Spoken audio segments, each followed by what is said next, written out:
Hello and thanks for joining us for our mid-morning edition of Arirang News. I'm Mark Broom. Let's start by taking a look at the day's headlines.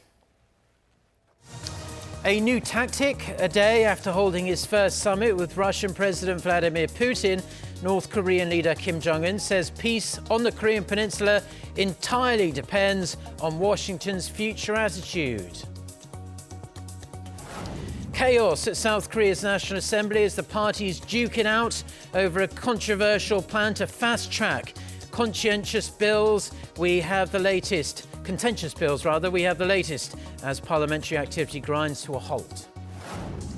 Plus, it was the worst-kept secret in US politics, but now it's official. Former US Vice President Joe Biden throws his hat in the ring to try and unseat President Trump in the 2020 presidential election. So let's start with the first summit between North Korean leader Kim Jong-un and Russian President Vladimir Putin. The summit concluded on a cordial note, with Kim saying it was pleasant and Putin describing it as thorough. Cha Sang-mi has the details from Russia's far eastern city of Vladivostok.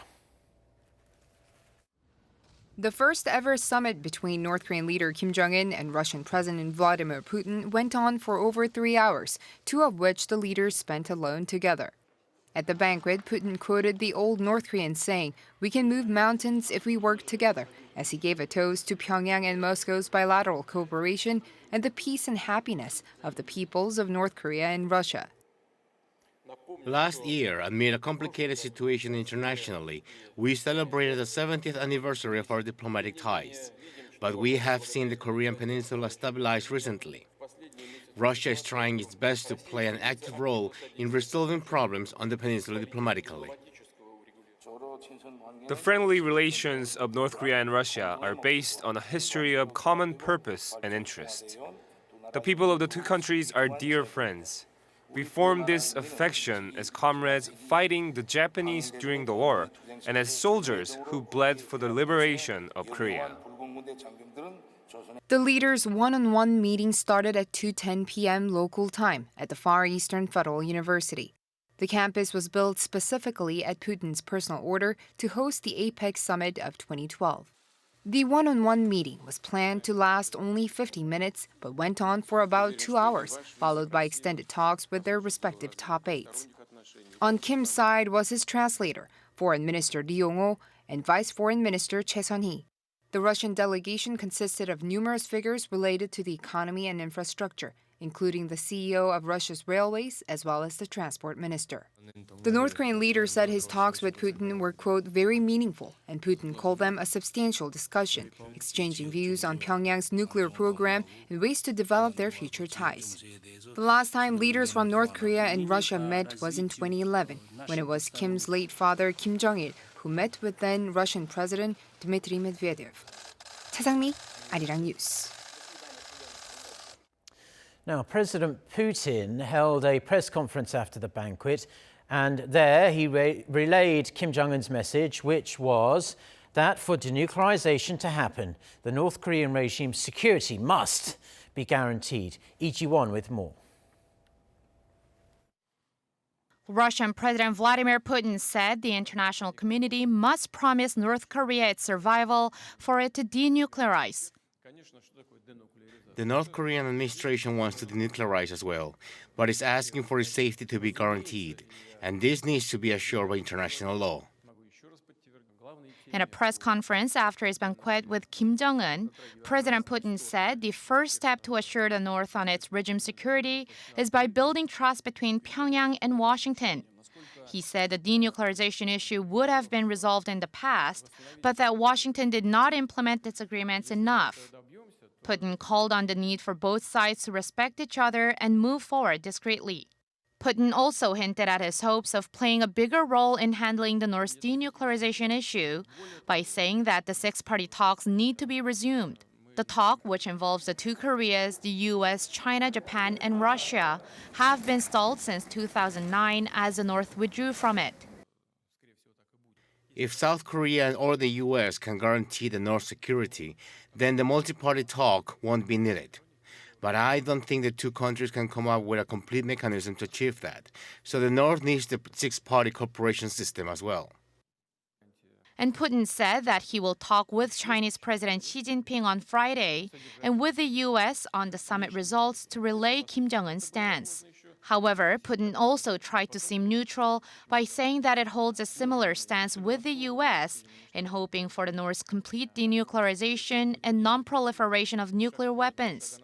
Putin also said he and Kim discussed substantially about their joint projects, including the construction of a gas pipeline that runs through North Korean territory and all the way down to South Korea, as well as the situation of North Koreans working in Russia. While saying that the gas pipeline project is hard to make progress as the South does not want to go against the U.S., Putin believes there is a way for North Koreans to keep their job without going against the UNSC Resolution 2397, which orders member states to expel North Korean workers by the end of the year. 이지원, Arirang News. Now, North Korean leader Kim Jong-un blamed the current standstill on the US and said that peace and security on the Korean Peninsula will entirely depend on Washington's attitude. The North state-run Korean Central News Agency reported Friday on Kim's meeting with President Putin the day before. The report said the leaders assessed the current situation on the Korean Peninsula and said that Kim said it's reached a critical point where it may return to its original state as the US took a unilateral attitude in bad faith at the Hanoi summit. He also said the North will prepare itself for any situation. The North Korean and Russian leaders reportedly discussed ways to promote strategic communication and tactical collaboration to ensure peace and security on the Korean Peninsula and in the region. The report says Kim invited Putin to visit the North at a convenient time and that Putin readily accepted the invitation. Now, responding to the Kim-Putin summit, the US State Department has once again stressed that the international community is committed to North Korea's final, fully verified denuclearization. The State Department said Thursday that the US will continue to work closely with its allies and other partners in order to achieve their shared goal of North Korea's FFVD.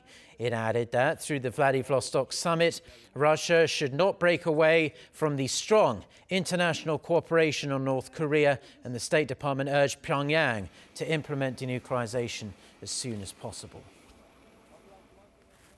Now, after holding talks with Kim Jong-un, Russian President Vladimir Putin will meet with Chinese President Xi Jinping on Friday in Beijing. With the stall in nuclear negotiations between Pyongyang and Washington, all eyes are now on this possibility of a stronger alliance forming between North Korea, Russia and China. Lee Seung-jae with more. On Thursday, Russian President Vladimir Putin held his first summit with North Korean leader Kim Jong-un in Vladivostok. Just a day later, Putin will sit down with Chinese President Xi Jinping in Beijing. China and Russia have repeatedly said they will work together to solve the Korean Peninsula issue. In particular, as Putin is holding talks with President Xi immediately after his summit with Kim, it's expected there will be more concrete dialogue on the regime's denuclearization. Unlike the United States, which is pushing for denuclearization through strict sanctions, both China and Russia are more keen on pushing for an easing of sanctions in exchange for a step-by-step approach on North Korea's denuclearization. Putin has in the past noted that Russia and China would continue to closely coordinate to improve the international situation and form a more fair and democratic world, reaffirming their long diplomatic ties.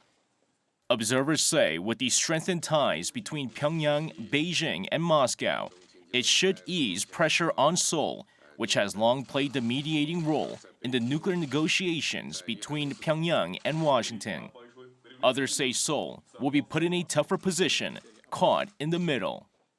While China and Russia have been pushing for the resumption of long-stalled six-way talks, another fallout in the nuclear talks between Pyongyang and Washington will only strengthen relations between North Korea, China, and Russia. Lee Seung-jae, Arirang News.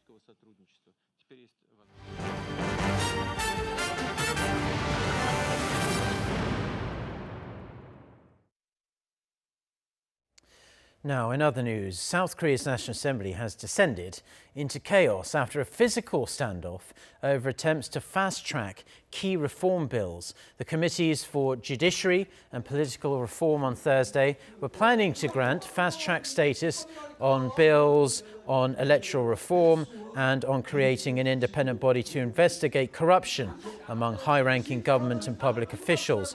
4 parties without the main opposition bloc agreed this week to fast-track the bill's legislation. However, their plans have been put on ice due to fierce resistance from the Liberty Korea Party, which blocked the conference rooms for the meeting, saying that election law needs bipartisan agreement. The ruling Democratic Party condemned the Liberty Korea Party for what it said was illegal violence, saying they will sue those involved. It was the worst violence seen at the Parliamentary since the Parliamentary Act was amended in 2012 to outlaw physical violence that was long prevalent in South Korea's parliament. Parties are holding meetings with their lawmakers this morning to discuss how to proceed on the matter. South Korea's consumer sentiment rose for the 5th consecutive month in April. The Bank of Korea said Friday that the composite consumer sentiment index was at 101.6, up 1.8 points from the previous month. It's the first time since September 2018 that the reading has risen above 100, indicating there are more optimists than pessimists about the economy. The central bank says the rise was due to an increase in people's positive responses related to their current and prospective living standards, thanks to improving job data and better stock market performance.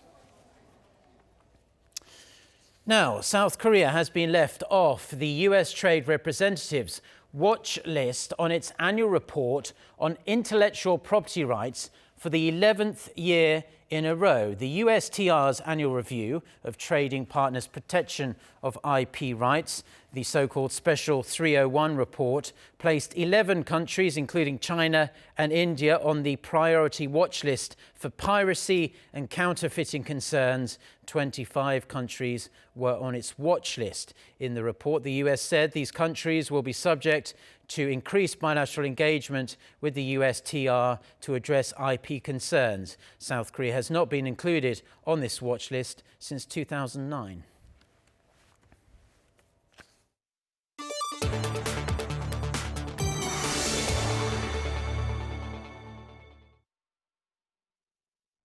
Now, former US Vice President Joe Biden has put the speculation to rest and officially announced that he's joining the extremely crowded Democratic presidential contest ahead of next year's election in the United States. For more on this and other news from around the world, let's turn to our Hong Yu. So how did Biden actually make this announcement, and what is he offering the American people? Well, Mark, Biden announced his decision to run for president for a 3rd time on Thursday by releasing a campaign video. In the video, Biden rebuked the white supremacist rally in Charlottesville, Virginia that happened in August 2017 and criticized how President Trump handled it.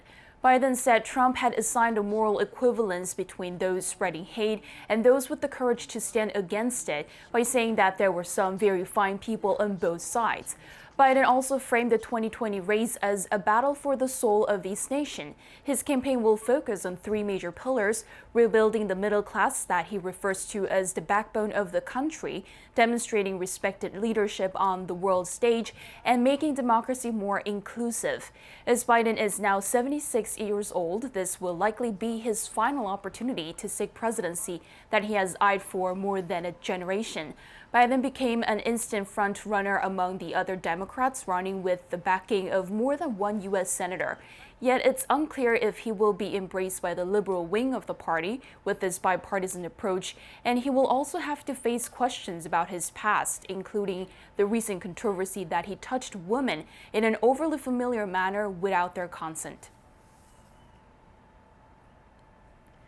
Sri Lanka's health ministry has revised the death toll of Easter Sunday's terror attack, lowering the number of those killed by more than 100 to 253. In a statement, the health ministry claimed the previous death toll released by the ministry was 290, and it blamed a calculation error without elaborating. Most of those killed were Sri Lankans, but there were also dozens of foreigners among the dead. 9 people are suspected of carrying out the attack, and a massive international criminal investigation is ongoing. After the U.S. appointed Iran's Revolutionary Guard Corps as a foreign terrorist organization, the State Department announced on Wednesday it has granted exemption to new sanctions on IRGC. Outlined in the Federal Register by Secretary of State Mike Pompeo, it mentions that foreign governments and businesses that deal with IRGC will not be denied U.S. visas. However, the U.S. government had made an exemption that under the designation, anyone who provides any material support would face U.S. sanctions and won't be granted U.S. visas.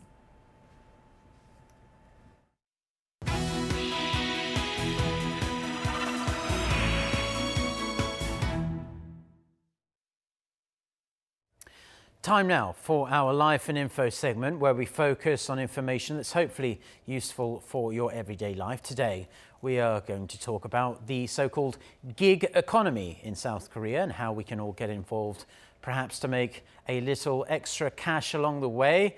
Our Go Ryun-hee is in the studio for more. Thank you for joining us, Ryun-hee. Start off by telling us what the gig economy actually is.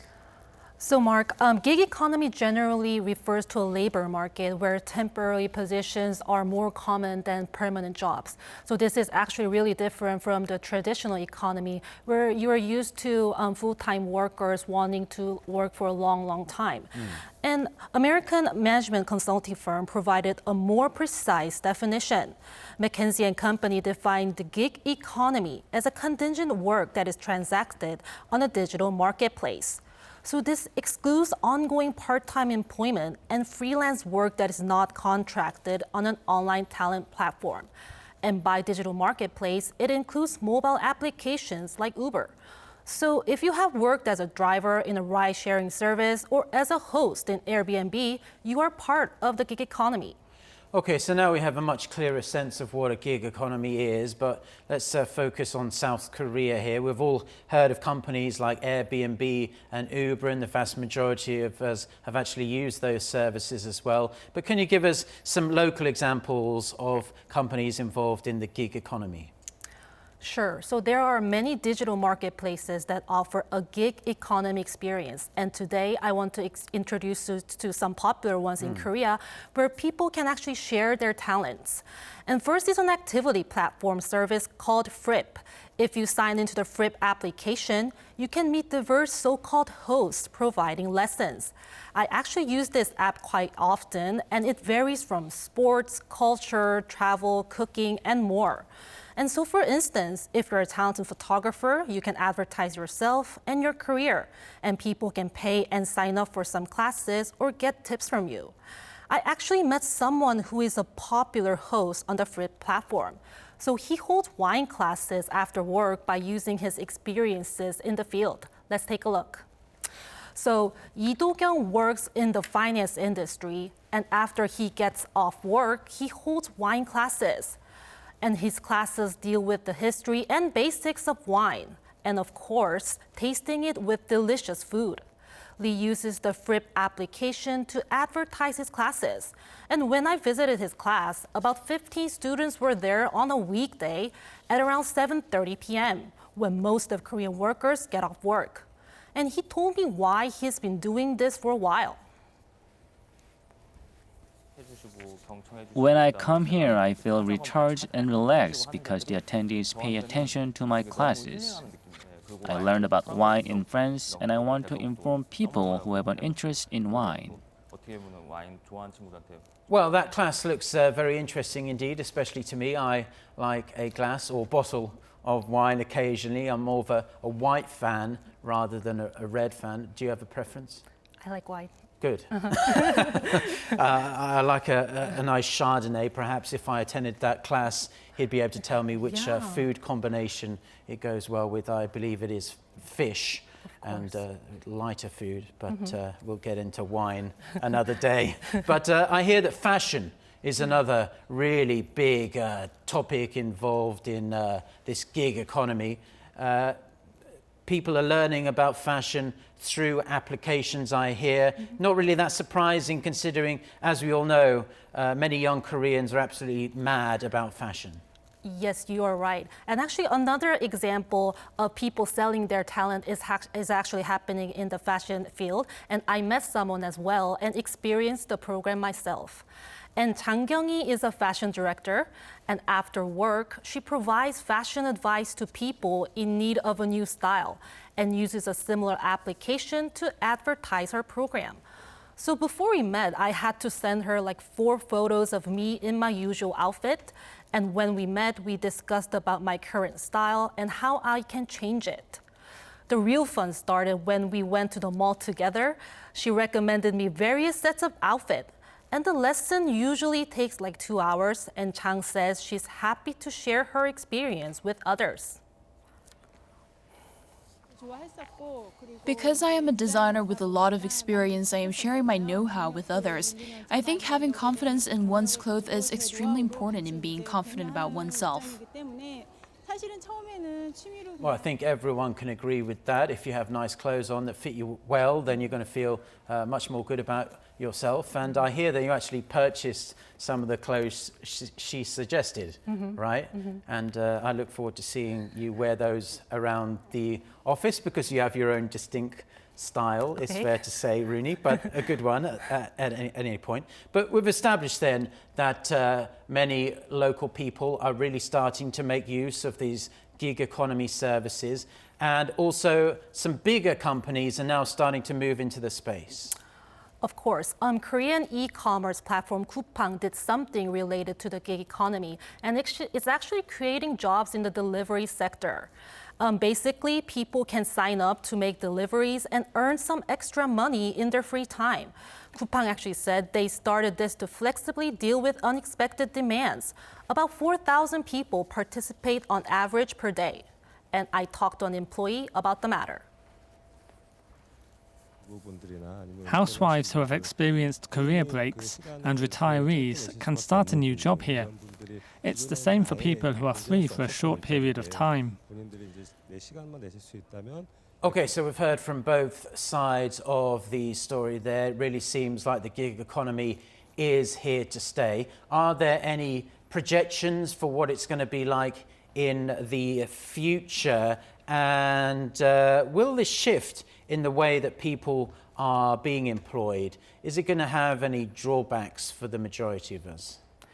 So according to McKinsey & Company, the future is actually really bright for the gig economy. And it provided specific details, including on terms like GDP and number of jobs. So online talent platforms, including websites like LinkedIn and digital marketplaces for services like Uber, have potential to increase global GDP by $2.7 trillion by 2025. And up to 540 million individuals could benefit from online talent platforms by 2025. However, some analysts pointed out there are things to look out for. In the gig economy, workers in these platforms lack some conditions, including social insurance, like employment insurance. There are concerns over labor safety. Well, I suppose you have to take the rough with the smooth, and we all know now that the days of having a job for life are pretty much over. So these are the modern times we're living in. Rooney, thank you very much for coming in and sharing your report with us today. Thank you, Mark.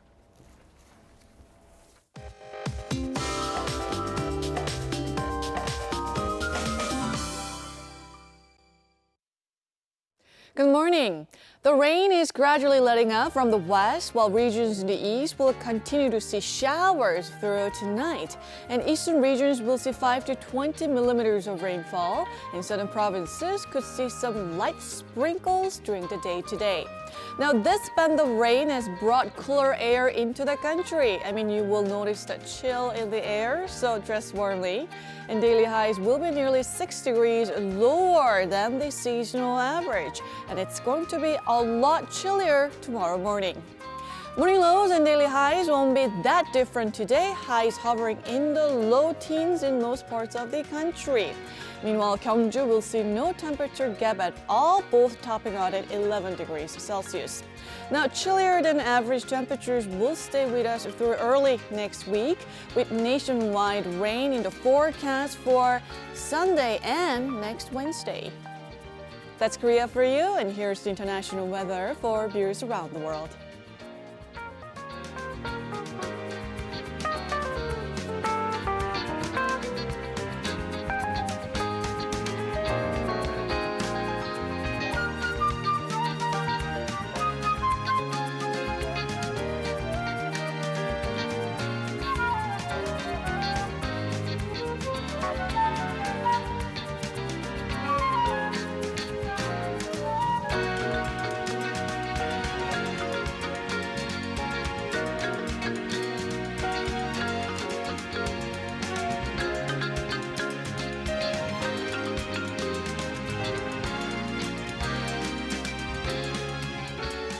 Well, that's all we have for now, news and weather-wise, on this Friday morning here in Seoul. If we don't see you, do have a wonderful weekend. Next newscast coming up at noon Korea time. So until then, goodbye.